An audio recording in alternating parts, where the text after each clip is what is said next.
Oh, we love these stories. It is time to hit the road on a Harley, which you take every day, for our Rediscover Arizona feature. That's why my hair is just always like that blown look, right? Yeah, I love 12 it. News journalist Crystal Long is taking us to Buddy Stubbs Historical Motorcycle Museum in Phoenix, which is free to get in. Let's go.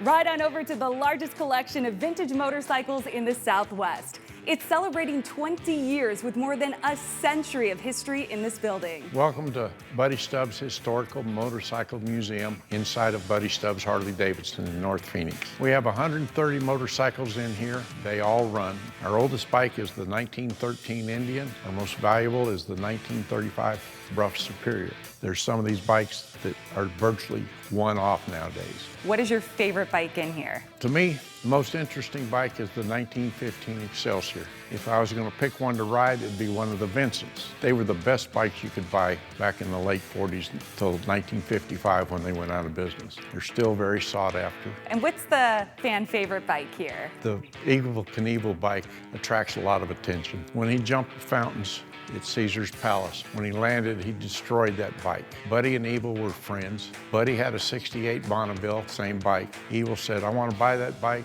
and make a replica of my fountains bike. Bet you didn't expect to see this in the desert. Harley-Davidson made snowmobiles in the early 1970s. Upstairs, you'll find a collection of dirt, racing, and military motorcycles, as well as scooters. How did this all start?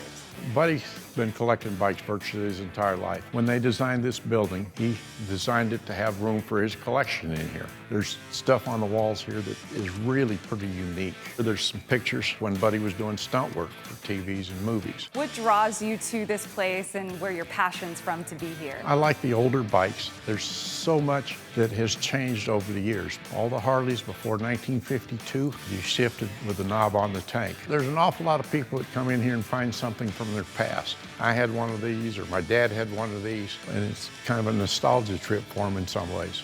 The museum is only open on Saturdays, but if you're checking out the dealership any other day, just ask a team member and they'll get you in. In Phoenix, Crystal Long, 12 News.